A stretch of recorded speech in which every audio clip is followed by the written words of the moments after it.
Assalamualaikum warahmatullahi wabarakatuh. Yang terhormat kepada Ibu Dinda Aisyah selaku dosen pengampu psikologi abnormal dan tak lupa kepada teman-temanku sekalian yang sedang menyaksikan presentasi video pada malam hari ini. Di sini kami dari kelompok 5 PS21E akan mempresentasikan tentang sebuah cannabis use disorder. Sebelum itu, izinkan kami memperkenalkan diri kami. Yang pertama, saya selaku moderator yang bernama Novitria dan rekan-rekan teman saya yaitu Hesti Hamidah, Indriani Dewi Anggita, Rafidatul Fitria, Retnasari Prayitno dari kelas A, Saipudin dari kelas C, Fiska Dianova, dan Yolanda Alvinli Sanlim. Baik, sebelum masuk ke penjelasan pertama, di sini saya akan menjelaskan sedikit mengenai apa itu ganja. Ganja merupakan jenis narkotika terlarang di Indonesia. Hal ini diatur dalam Lampiran 1 Undang-Undang Nomor 35 Tahun 2009 tentang narkotika. Golongan 1 yang tidak bisa digunakan untuk ganja merupakan golongan 1 yang tidak bisa digunakan untuk keperluan medis. Tetapi ada beberapa orang yang menggunakannya sebagai obat untuk menangani penyakit mereka, padahal ganja ini belum legal di Indonesia. Dan subjek yang kami wawancari di sini, ia menggunakan ganja sativa atau cannabis sativa. Jadi ganja atau cannabis sativa adalah tumbuhan budidaya penghasil serat, namun lebih dikenal sebagai obat psikotropika karena adanya kandungan zat tetrahidrokannabinol yang dapat membuat pemakainya mengalami rasa senang yang berkepanjangan atau euforia. Baik, mungkin cukup sekian yang saya sampaikan tentang ganja. Untuk pemaparan lebih lanjutnya, saya serahkan ke pemateri pertama.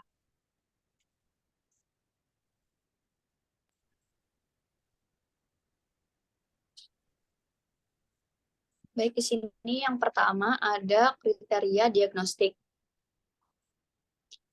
Pola penggunaan ganja yang bermasalah yang mengarah pada gangguan atau tekanan yang signifikan secara teknis, seperti yang ditunjukkan oleh setidaknya 2 hal sebagai berikut ini, yang terjadi dalam jangka waktu 12 bulan. Yang pertama, ganja sering dikonsumsi dalam jumlah yang lebih besar atau dalam jangka waktu yang lebih lama dari yang dimaksudkan. Lalu, ada keinginan yang terus-menerus atau upaya yang tidak berhasil untuk mengurangi atau mengendalikan penggunaan ganja. Lalu selanjutnya, kriteria selanjutnya ada banyak waktu yang dihabiskan untuk aktivitas yang diperlukan untuk mendapatkan ganja, menggunakan ganja, atau pulih dari efeknya. Keempat, keinginan atau dorongan yang kuat untuk menggunakan ganja. Lalu yang kelima, ada penggunaan ganja berulang yang mengakibatkan kegagalan untuk memenuhi kewajiban peran utama di tempat kerja, sekolah, atau rumah. Lalu yang selanjutnya, penggunaan ganja yang terus-menerus berlanjut meskipun memiliki masalah sosial atau interpersonal yang terus-menerus atau berulang yang disebabkan atau diperburuk oleh efek ganja. Lalu ada kegiatan sosial, pekerjaan, atau rekreasi yang penting dihentikan atau dikurangi karena penggunaan ganja. Penggunaan ganja terus berlanjut meskipun diketahui memiliki masalah fisik atau psikologis yang terus-menerus berulang yang kemungkinan besar disebabkan atau diperburuk oleh ganja. Lalu yang terakhir ada toleransi, sebagaimana didefinisikan oleh salah satu dari yang berikut ini. Yang pertama, kebutuhan akan jumlah ganja yang meningkat secara nyata untuk mencapai keracunan atau efek yang diinginkan. Misalnya, biasanya dia sehari konsumsi 5 ganja, tapi ternyata tidak mempan atau tidak menimbulkan efek seperti biasanya. Jadilah dia menaikkan jumlah ganjanya sampai menimbulkan efek yang diinginkan. Lalu yang kedua, efek yang sangat berkurang dengan penggunaan ganja dalam jumlah yang sama secara terus-menerus, yang kemungkinan bisa mengakibatkan user bisa beralih ke zat narkotik yang lain, yang bisa berefek kepada dirinya. Lalu next slide. Ada fitur diagnostik sebelumnya. Gangguan penggunaan ganja mencakup masalah yang terkait dengan penggunaan zat yang berasal dari tanaman ganja dan senyawa sintetis yang secara kimiawi serupa. Dalam zat-zat ini, komponen utama dengan efek psikoaktif yaitu ada THC atau cannabinoid delta 9 tetrahidrokannabinol yang berpotensi menimbulkan kecanduan. Ganja digunakan dalam berbagai bentuk. Ini paling sering dihisap dalam bentuk seperti rokok atau sering disebut sendi atau reverse, dan juga dalam pipa air kayak bong atau hokah atau hukah atau cerutan dilubangi. Metode yang lebih baru dikembangkan termasuk vaping atau penguapan dengan memanaskan tanpa membakar bahan tanaman ganja untuk melepaskan komponen psikoaktif untuk dihirup. Dan olesan, di mana produk ganja pekat yang dibuat melalui ekstraksi butana dari THC atau zat psikoaktif dalam ganja tersebut. Dipanaskan dan dihirup. Lalu vaping dan dubbing semakin populer, terutama di kalangan anak muda. Ganja juga dapat dicerna secara oral dalam makanan atau minuman. Penghirupan biasanya menghasilkan efek yang lebih cepat dan intens daripada pemberian oral. Minyak khas, ekstraksi pekat dari tanaman ganja juga digunakan. Di seluruh produk potensi ganja, konsentrasi THC sangat bervariasi, rata-rata 10% sampai 15% pada bahan tanaman ganja biasa, 30% sampai 40% pada ganja, dan 50% sampai 55% pada minyak ganja. Selama 2 dekade terakhir, potensi ganja tanaman ilegal yang disita terus meningkat, dan produk ganja legal mungkin memiliki potensi THC yang lebih tinggi, misalnya 20% untuk bahan tanaman dan 68% untuk ekstrak ganja. Lalu formulasi THC oral sintetis seperti pil, kapsul, semprotan juga tersedia untuk berbagai penggunaan medis, misalnya nyeri kronis, mual, dan muntah yang disebabkan oleh kemoterapi atau anoreksia, penurunan berat badan di antara mereka yang mengidap AIDS. Meskipun kanabinoid sintetis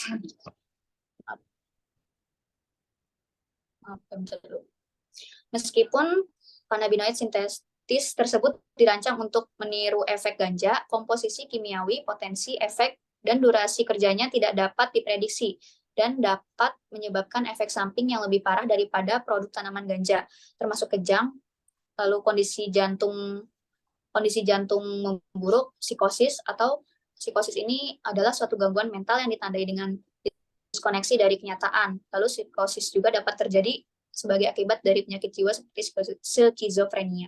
Dan terakhir bahkan bisa menyebabkan kematian. Pola penggunaan ganja dapat berkisar dari penggunaan ringan, jarang, hingga penggunaan berat dan sering. Individu dengan gangguan penggunaan ganja DSM-5 sering menggunakan ganja rata-rata 4 atau lebih ganja sehari dalam seminggu. Dan beberapa orang mungkin menggunakan ganja sepanjang hari selama periode bulan atau tahun. Lalu beberapa individu yang menggunakan ganja beberapa kali per hari tidak menganggap diri mereka menghabiskan waktu berlebihan di bawah pengaruh ganja atau pulih dari efeknya, meskipun mereka mabuk dari efek ganjanya hampir setiap hari. Nada penting yang parah gangguan penggunaan ganja adalah penggunaan yang berkelanjutan yang menimbulkan efek negatif pada aktivitas penting. Misalnya kayak di sekolah, pekerjaan, olahraga, pasangan, atau hubungan orang tua. Bagi individu yang mencoba mengurangi penggunaan ganja secara signifikan atau berhenti sama sekali setelah penggunaan yang berat dan teratur, gejala putus zat akut dapat muncul dengan relatif cepat. Dalam 1-2 hari, sebagian besar gejala putus zat biasanya dimulai. Dalam 2-6 hari, gejala mencapai puncak keparahan, lalu dalam waktu 3 minggu, sebagian besar gejala akut akan hilang. Lalu beberapa penelitian menunjukkan bahwa gejala psikologis tertentu dari penarikan diri dapat berlangsung hingga 5 minggu setelah berhenti menggunakan ganja. Masalah tidur menjadi yang paling menyusahkan bagi individu pada hari-hari pertama berpantang ganja, dan alasan mengapa banyak orang yang kambuh kembali menggunakan ganja. Gangguan tidur ini termasuk insomnia dan mengalami mimpi aneh, dan dapat bertahan selama 30-45 hari setelah berhenti menggunakan ganja. Sekian dari saya, selanjutnya saya serahkan kepada pemateri berikutnya.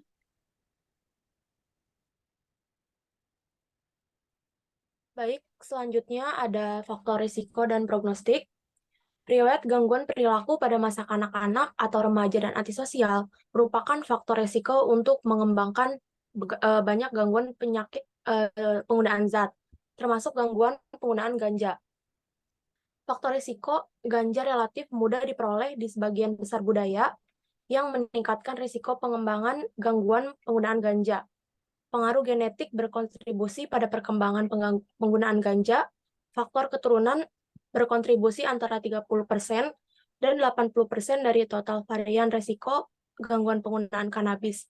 Meskipun penelitian belum secara pasti mengidentifikasi genetik spesifiknya varian yang terlibat, pengaruh genetik dan lingkungan dibagi antara ganja dan lain jenis gangguan penggunaan nafsa, menyarankan dasar umum untuk gangguan penggunaan nafsa itu termasuk gangguan penggunaan kanabis.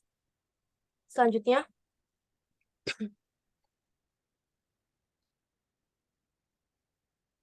lalu selanjutnya ada masalah diagnostik terkait budaya dan jenis kelamin.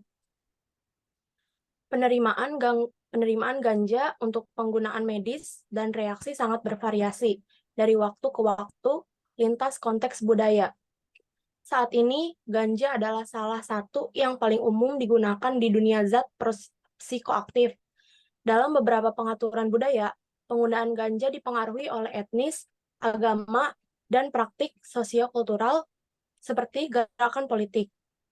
Dibandingkan dengan pria, wanita melaporkan gejala penarikan ganja yang lebih parah, khususnya gejala suasana hati, seperti lekas marah, gelisah, dan marah, dan gejala gastrointestinal seperti sakit perut dan mual. Tingkat penggunaan ganja lebih rendah pada wanita hamil dibandingkan dengan wanita tidak hamil. Tetapi dimulainya kembali penggunaan setelah melahirkan terjadi pada sebagian besar wanita yang mencapai pantangan dalam kehamilan. Baik, materi selanjutnya akan disampaikan oleh pemateri berikutnya. Baik, selanjutnya di sini ada penanda diagnostik dan asosiasi dengan pikiran bunuh diri. Metode pengujian urin diperlukan untuk menginterpretasikan hasil secara andal tes untuk keberadaan kanabinoid dalam darah yang memberikan hasil yang lebih halus adalah dalam pengembangan aktif dan pengembangan deteksi. Menggunakan cairan oral mungkin pada akhirnya menawarkan kemungkinan tes pinggir jalan untuk digunakan dalam upaya keselamatan berkendara. Asosiasi dengan pikiran bunuh diri. Dalam studi tentang veteran, setelah penyesuaian untuk berbagai sosiodemografi, komorbiditas kejiwaan dan zat lain dan trauma di masa lalu, trauma pertempuran, gangguan penggunaan ganja masih dikaitkan dengan peningkatan risiko bunuh diri. Dalam sebuah studi dari semua pasien Amerika Serikat pada tahun 2005, setiap gangguan pengguna zat yang dikaitkan dengan peningkatan resiko bunuh diri pada kedua jenis kelamin, tetapi terutama di kalangan wanita.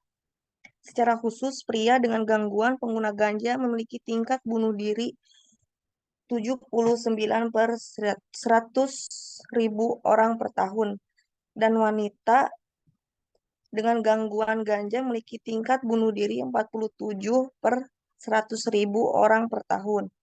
Tinjauan dan analisis literatur internasional dari tahun 90 hingga 2015 menemukan bukti bahwa penggunaan ganja kronis, tetapi bukan penggunaan ganja akut, terkait dengan pikiran dan perilaku bunuh diri.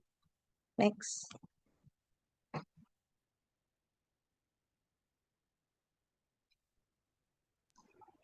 Baik, terima kasih. Selanjutnya di sini saya akan menjelaskan konsekuensi fungsional gangguan penggunaan ganja. Konsekuensi fungsional di sini maksudnya adalah konsekuensi nyata dari penggunaan ganja tersebut, baik dari kriteria diagnostik gitu. Banyak daerah fungsi psikososial.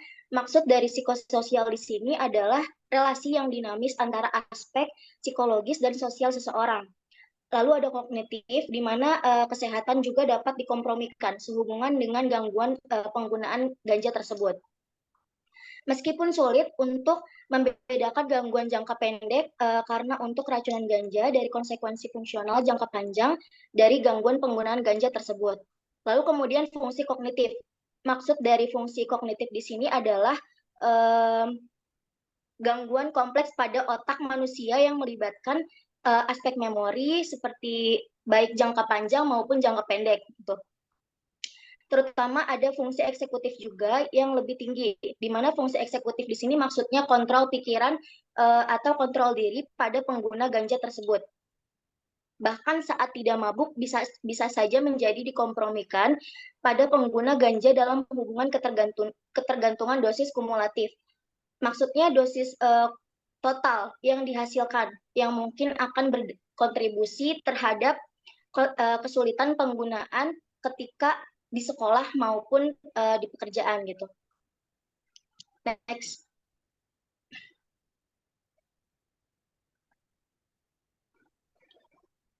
Selanjutnya di sini ada perbedaan diagnosa, di mana penggunaan ganja dan gangguan penggunaan ganja di sini dapat menjadi tantangan karena individu mungkin tidak menghasilkan masalah sosial seperti perilaku atau psikologis yang terkait dengan ganja.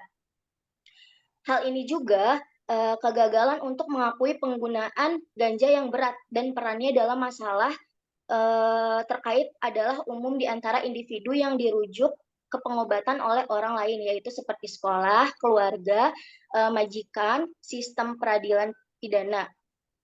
Nah, penggunaan gangguan ganja ini dibedakan dari keracunan ganja, penarikan ganja, dan juga ganja diinduksi gangguan mental. Contohnya seperti gangguan kecemasan yang diinduksi kanabis, yang dijelaskan oleh penggunaan gangguan kanabis pola bermasalah.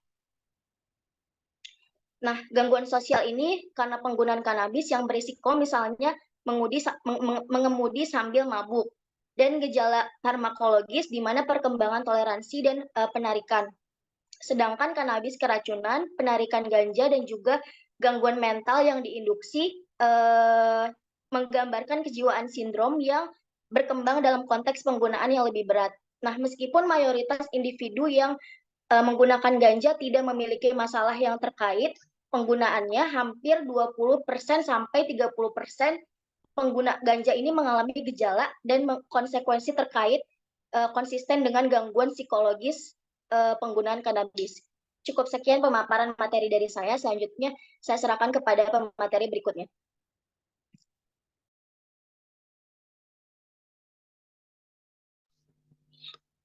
Baik, di sini selanjutnya ada komorbiditas, di mana itu gangguan penggunaan ganja saat komorbid dengan gangguan penggunaan zat lain. Misalnya kayak alkohol, kokain, opioid, misalnya dibandingkan dengan orang dewasa tanpa gangguan penggunaan kanabis.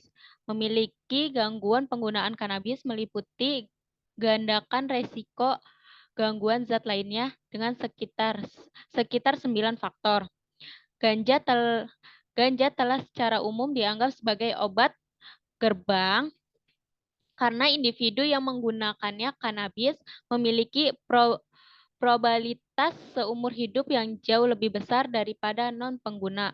Untuk penggunaan selanjutnya, zat lain yang lebih berisiko, misalnya opioid atau kokain. Bisa dilanjutkan ke materi selanjutnya.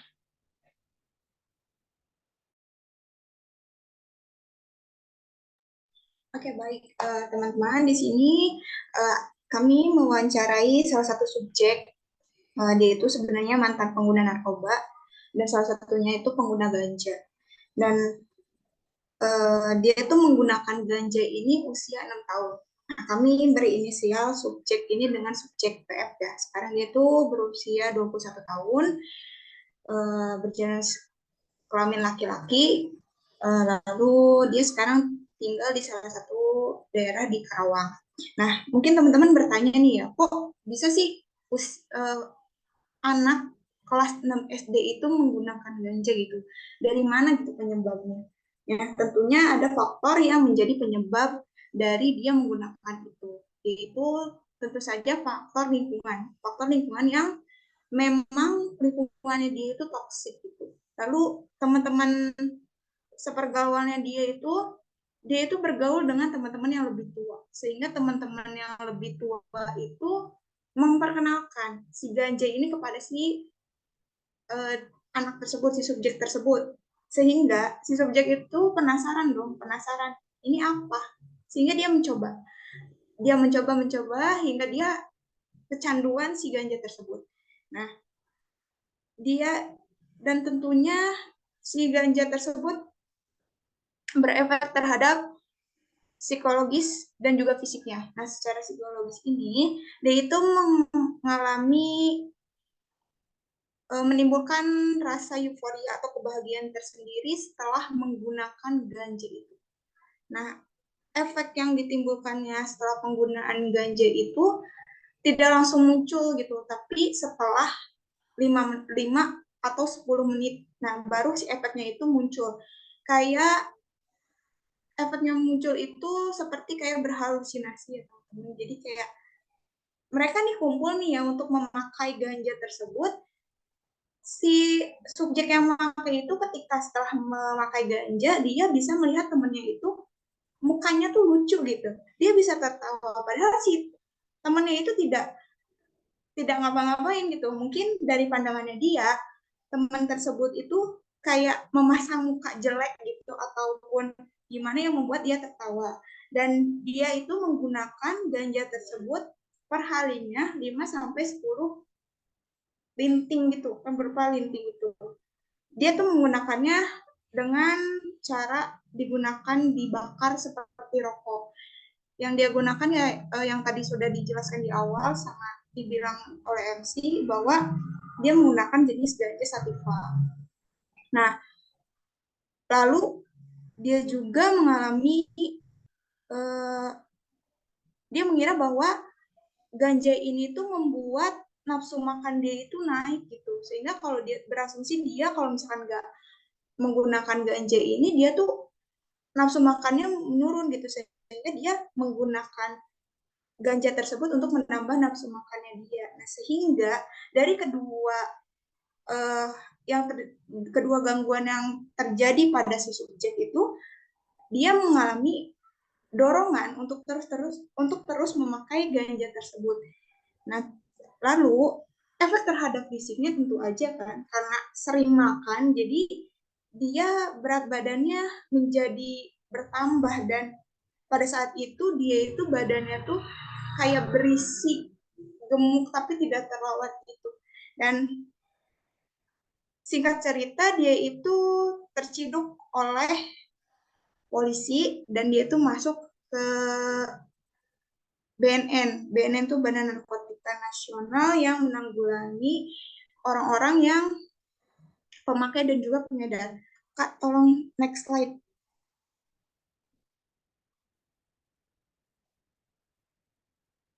Nah, di sini dia itu mendapatkan perawatan dari dokter itu berupa obat-obatan yang emang bisa menetralisir zatnya. Terus juga di sana juga dia itu dosisnya tuh dikurangi gitu, yang tadinya awalnya sehari bisa 5-10, dia kurangi tuh dikit demi sedikit untuk agar si kecanduan efeknya itu berkurang gitu, untuk tidak memakai lagi.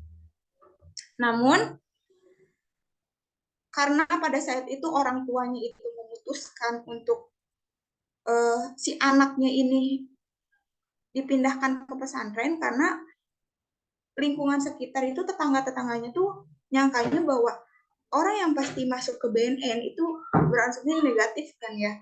Jadi pada akhirnya dia itu dipindahkan ke pesantren. Next slide Kak, tolong.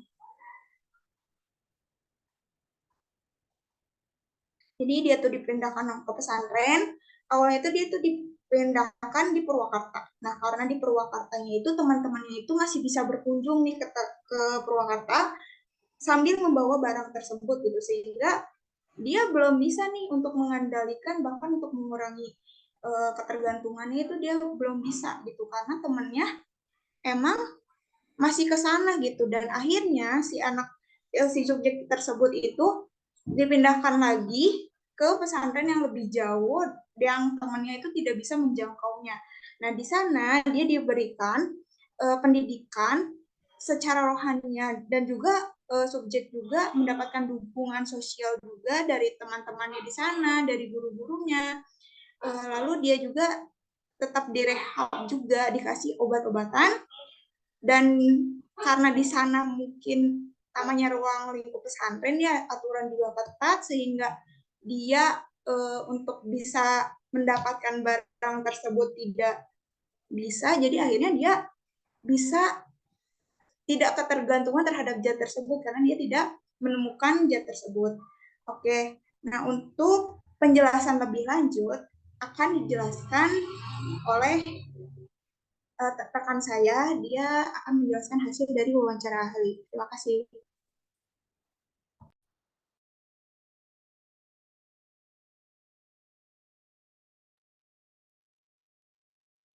Baik, selanjutnya yaitu ada biodata ahli.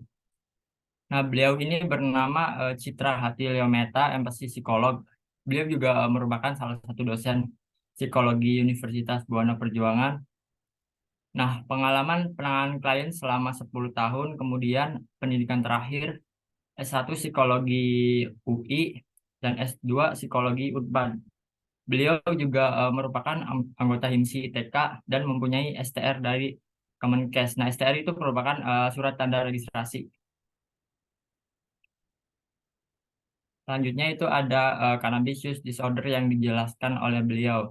Nah, ganja itu termasuk salah satu zat aktif ilegal karena berdasarkan DSM, orang-orang yang menggunakan ganja itu mengganggu secara fisiologis maupun psikologisnya. Nah, zat adiktif merupakan zat-zat yang bisa menimbulkan ketergantungan atau adiksi. Nah, zat adiktif itu ada yang sifatnya normal, ada juga yang sifatnya abnormal. Nah, kalau yang sifatnya normal itu biasanya dikaitkan dengan hal yang sudah legal gitu, seperti nikotin pada rokok, kafein pada kopi, teinin, teofilin, dan teobromin pada teh. Itu masih dalam kategori ringan. Sedangkan kalau misalkan sifatnya abnormal itu mungkin kaitan dengan zat psikoaktif yang ilegal gitu. Contohnya sabu-sabu, kokain, heroin, morfin maupun ganja. Kenapa sih disebut ilegal gitu? Tadi kan berdasarkan DSM itu mengganggu secara fisiologis maupun psikologisnya. Kemudian zat psikoaktif yang ilegal itu biasanya menyebabkan intoksikasi zat atau episode teracuni yang mengakibatkan dia itu mengalami teler. Nah, teler ini merupakan keadaan tubuh itu tidak normal, lemas, tidak berdaya. Nah, intoksikasi adalah suatu kondisi di mana masuknya zat psikoaktif yang menyebabkan gangguan kognisi, kesadaran, persepsi, perilaku maupun respon psikofisiologis. Nah, ganja itu termasuk kategori halusinogen karena dia itu bisa membuat seseorang itu berhalusinasi yang menyebabkan distorsi persepsi. Nah, halusinogen ini mempengaruhi persepsi akan realita yang dilihat karena berefek pada panca indera. Nah, pemakainya biasanya akan merasakan, melihat, mendengar, ataupun mencium berbagai hal yang berbeda dari normalnya gitu. Seperti dia ini melihat sesuatu gitu, ataupun mencium sesuatu gitu, padahal tidak ada. Kemudian kalau misalnya pengguna ganja ini berhenti, biasanya itu ada episode atau kondisi yang disebut dengan gejala putus zat atau withdrawal, yang membuat fisiologisnya ini tidak terima ketika dihentikan sehingga menyebabkan sakau. Nah, sakau adalah kondisi seorang pemakai narkoba yang ketagihan. Nah, ketika penderita telah mencapai fase kecanduan dan mencoba untuk menghentikan penggunaannya, dia ini akan mengalami gejala yang berbeda-beda pada tiap orang, tergantung keparahan dan jenis narkoba yang digunakan. Nah, pada cannabis use disorder kronis gitu ya, dapat dijumpai fase withdrawal yang muncul 1 sampai 2 hari setelah penggantian ganja dan dapat bertahan hingga 7 sampai 14 hari. Nah, gejala yang paling sering pada cannabis withdrawal itu termasuk iritabilitas. Nah, iritabilitas ini merupakan perasaan frustasi atau marah. Kemudian ansietas atau kekhawatiran dan rasa takut yang berlebihan, penurunan nafsu makan dan gangguan tidur. Nah, orang-orang yang mengalami kecanduan itu biasanya mengalami periode toleransi. Nah, periode toleransi yaitu periode di mana ketika satu dosis itu dipakai biasanya dalam waktu beberapa lama dosis itu sudah tidak berlaku lagi gitu ataupun tidak efektif lagi, jadi perlu dinaikkan terus gitu sampai mendapatkan level yang dirasa enak gitu bagi penggunanya. Ini yang bisa menyebabkan seseorang itu mengalami overdosis. Nah, overdosis itu merupakan jumlah obat ataupun zat yang melebihi kapasitas yang ditoleransi oleh tubuh. Kemudian penanganan ganja.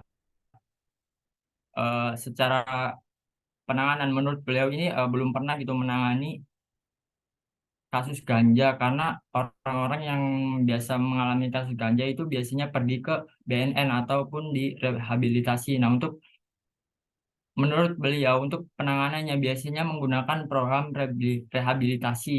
Nah, di situ pasti diajarkan cara untuk tidak bergantung lagi zat tersebut gitu. Meskipun ada ingatan bahwa penggunaan zat itu menyenangkan, tapi gimana caranya untuk bisa mengendalikan diri untuk tidak terperangkap ke situ lagi. Nah, program rehabilitasi juga bisa merubah pola pikirnya yang dibentuk gitu. Dan dia mengerti cara mengendalikan diri untuk tidak menggunakan zat berbahaya itu lagi. Mungkin sekian pemaparan materi dari saya, kurang lebihnya mohon maaf, saya kembalikan kepada moderator. Baik, terima kasih kepada rekan-rekan kelompok dan juga terima kasih kepada Ibu Dida serta teman-teman yang telah menyaksikan presentasi pada malam ini sampai akhir. Jika ada yang ingin ditanyakan, bisa menghubungi anggota kelompok kami. Kurang lebihnya saya mohon maaf dan saya akhiri presentasi pada malam hari ini. Wassalamualaikum warahmatullahi wabarakatuh.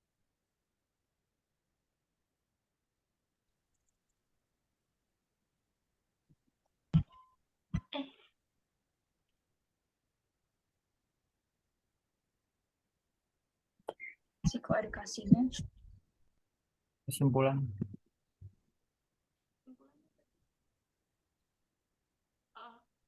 Jadi untuk kesimpulan pada presentasi ini, individu secara teratur menggunakan ganja sering melaporkan menggunakannya untuk mengatasi suasana hati, insomnia, kemarahan, rasa sakit, atau masalah fisiologis atau psikologis. Dan individu yang didiagnosis dengan gangguan penggunaan ganja sering memiliki gangguan mental bersama lainnya. Beberapa tanda tambahan pengguna akut dan kronis adalah mata memerah atau injeksi konjungtivitas, bau ganja pada pakaian, ujung jari menguning, batuk kronis, pembakaran dupa untuk menyembunyikan bau, dan keinginan yang berlebihan dan dorongan untuk makan tertentu terkadang pada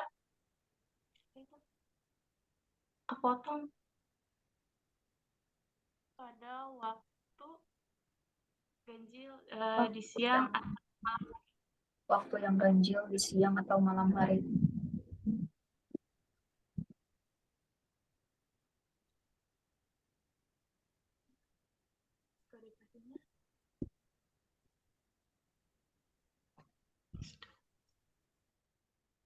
Udah?